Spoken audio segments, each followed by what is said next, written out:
Now, Assassin's Creed fans are always arguing about who is the strongest protagonist, and normally the conversation goes one of two ways. Normally it's who could win in a fist fight or who has the most broken abilities. But this isn't Dragon Ball. There are no power levels, and most of these characters weren't built to be gods, even when the game accidentally turns them into one. Odyssey.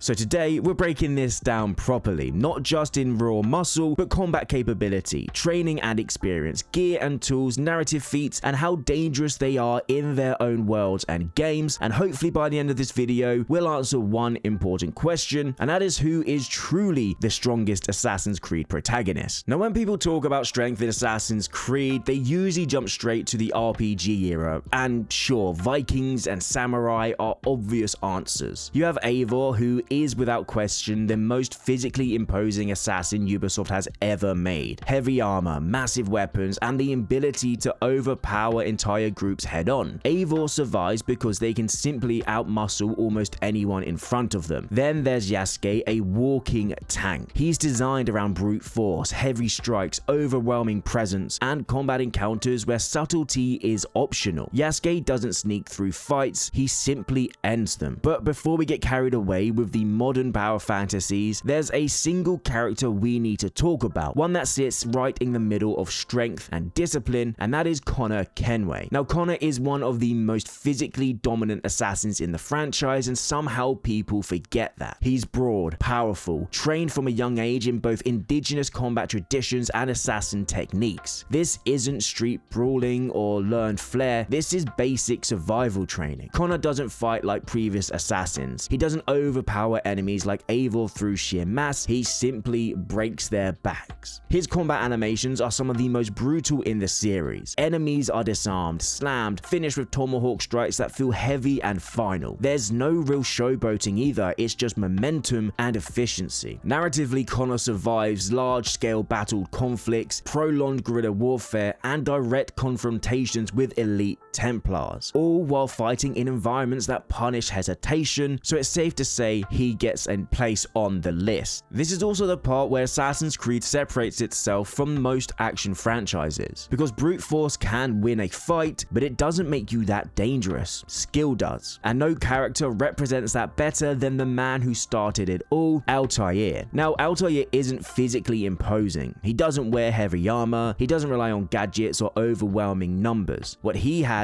is discipline, although obviously not at the beginning of the game, but we don't talk about that. Altair is dangerous because he wastes nothing. No movement, no effort, no emotion. In Assassin's Creed 1, combat is slower, heavier, and more deliberate, and Altair thrives in that space. He doesn't overpower enemies, he dismantles them. Counters are precise, strikes are final, and every kill feels intentional. But Altair's real strength isn't just mechanical, it's philosophical. He doesn't just follow the creed, he rewrites it. Through his journey, Altair questions blind obedience, challenges the Brotherhood's dogma, and reforms the assassins into something smarter, leaner, and more efficient. That matters because it reframes what strength looks like in Assassin's Creed. Altair proves that mastery isn't about domination, it's about understanding when not to strike, and that idea carries forward to the most complete assassin Ubisoft has ever wrote in Ezio Auditore. Ezio is the franchise's ultimate expression of skill layered over time, not raw talent, not instant mastery, experience. When we first meet Ezio, he's a reckless teenager, emotional, impulsive, talented, but unfocused. He survives early fights through instinct and luck, but by Brotherhood and especially Revelations, Ezio is something else entirely. He doesn't rush into combat anymore. He reads spaces, controls crowds, ends fights before they properly begin. Ezio is dangerous because he's adaptable. He can fight multiple enemies effortlessly, switch between weapons mid-combat, use tools, environments, and positioning together. By the end of his journey, Ezio isn't the strongest man in the room, but he's almost always the smartest, and that's why Ezio scales so well against other protagonists. Put Ezio against brute force and he just avoids it. Put him against chaos and he controls it. Put him against fear and he outlasts it. Ezio represents Assassin's Creed at its most refined, skill replacing rage and mastery replacing effort. This matters because those two characters highlight something crucial. In Assassin's Creed, the most dangerous characters aren't the ones who hit hardest, they're the ones who stay calm, adapt under pressure, and survive long enough to learn from their mistakes, and survive long enough for Ubisoft to give them a sequel. So that distinction becomes even more important when we start looking at experience, survivability, and the characters who had to endure the longest, hardest journeys. Which brings us to the assassins who didn't just win fights, they kind of survived worlds that were actively trying to break them. Because at some point, raw strength and raw skill stopped being the deciding factor. Because Assassin's Creed isn't about winning one fight, it's about surviving a lifetime of them. And this is where endurance matters, mentally, physically, and emotionally. And we get that with Bayek of Siwa. Bayek is one of the most complete protagonists Ubisoft has ever written, and honestly, one of my favorite characters throughout the entirety of Assassin's Creed. He's not the strongest, not the fastest, but arguably the most resilient. He's a Medjay, right? Trained since childhood to protect, track,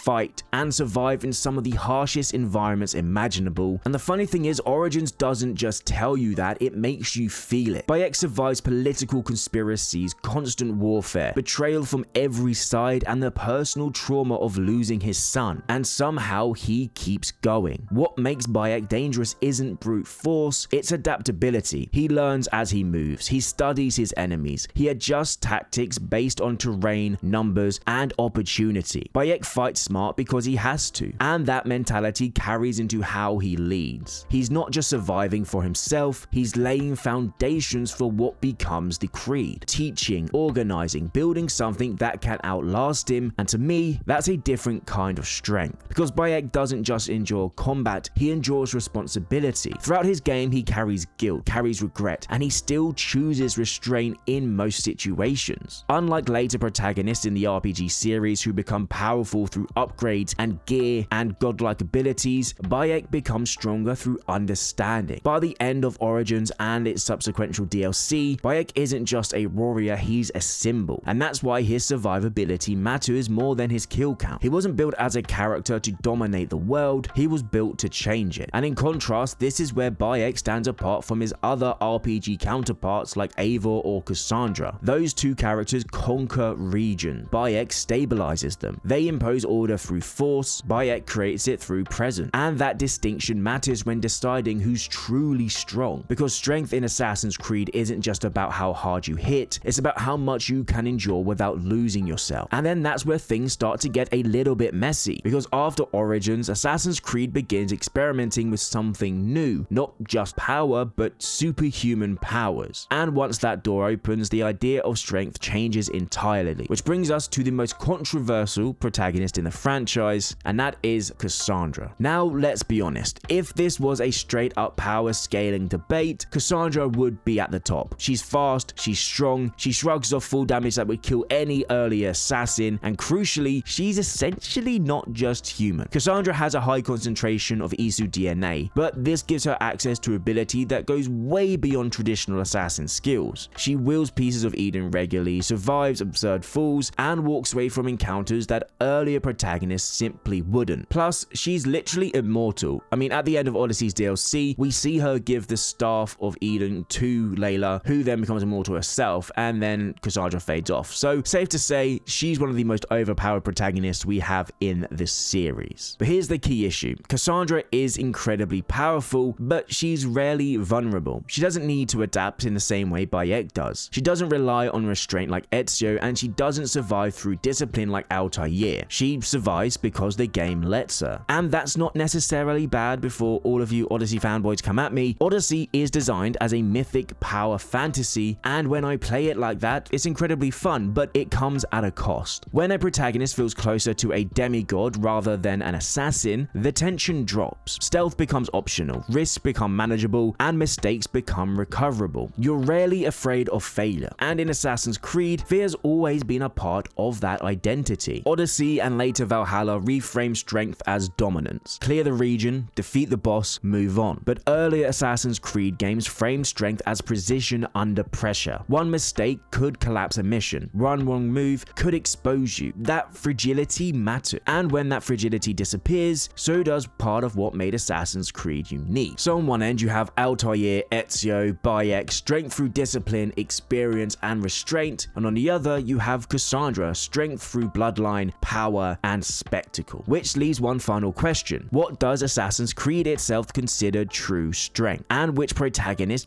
best represents that ideal? Which brings us to the verdict. Because when you strip everything back, Assassin's Creed has always had a very specific idea of what strength means. It's not just domination, it's not conquest, and it's definitely not raw power. Strength in Assassin's Creed has always been about control, whether it's with the assassins or the Templars. This means control of yourself, control of the situation, control of when to act and when not to. That's why the creed itself exists in the first place. These aren't rules for warriors, they're rules for people who understand restraint. And when you look at protagonists who embody that philosophy the best, a pattern starts to emerge. Altair begins the series by learning that blind obedience is weakness. His entire journey is about replacing arrogance with understanding. Ezio grows from a reckless teenager into someone who can walk away from vengeance when it no longer serves a purpose. Bayek endures unimaginable loss and still chooses to build something better instead of burning everything down. Even Connor, for all of his physical power, is defined by his refusal to abandon his principles even when it costs him everything. These characters aren't strong because they can win every fight. They're strong because they know when a fight isn't worth taking. That's something the RPG era protagonists often struggle with, simply because the systems don't demand it. When power is always available, restraint stops being necessary. And when restraint disappears, Assassin's Creed starts to lose its identity. But I know a lot of you just care about the final verdict of who is actually the strongest, so let's answer that question properly. If we're talking raw physical strength, it's Eivor, Yasuke, and Connor who sit at the top, no debate. If we're talking mythic, overpowered capability, then Cassandra wins easily. But if we're talking about true Assassin's Creed strength, the kind that shapes the Brotherhood and leaves a lasting legacy, the answer isn't a single character, it's a philosophy. Altair, who represents discipline, Ezio, who represents mastery through experience, Bayek, who represents endurance and purpose, and then Connor, who represents quiet resolve. They aren't the strongest because they hit the hardest. They're the strongest because they remain assassins in a world that constantly tries to turn them into something else. And in a franchise built on secrecy, restraint, and control, that's the kind of strength that actually matters. So now I'll throw it out to you guys in the comment section down below. When you think of the strongest assassin, do you think of power or do you think of principle? Who's your pick for the strongest and why? Drop it in the comments down below, and if you enjoyed this sort of video, make sure you like and subscribe for some more Assassin's Creed content. Now I hope you all have an amazing day, and I'll see you in the next video.